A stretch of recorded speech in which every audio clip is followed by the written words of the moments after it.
আৰম্ভ হৈ গ'ল। নমস্কাৰ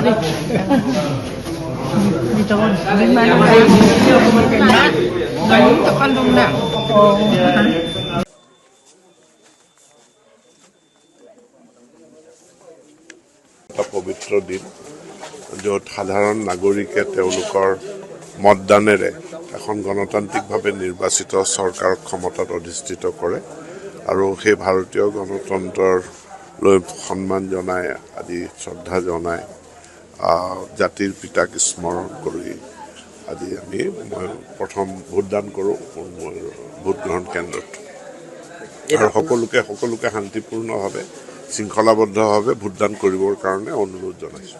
আজি যিহেতু প্ৰতিকূল বতৰ, আপুনি ভোটাৰ ৰাইজক কি আহ্বান জনাব? প্ৰতিকূল বতৰ, কিন্তু মই ভাবোঁ যে 8-9টাৰ পাছত অলপ বতৰটো ভাল হ'ব আৰু প্ৰতিকূল বতৰকো নেওচি ইতিমধ্যে ভোটাৰ ওলাই আহিছে। আপুনি শাৰী আৰম্ভ হৈয়ে গ'ল, গতিকে মানুহে ভাবোঁ যে প্ৰতিকূল বতৰকো নেওচি মানুহে ভোটদান কৰিব, কাৰণ এইটো ভোটদান কৰাটো নাগৰিকৰ অধিকাৰ সাব্যস্ত কৰাৰ লগতে এইটো এটা পবিত্ৰ দায়িত্ব আৰু কৰ্তব্য।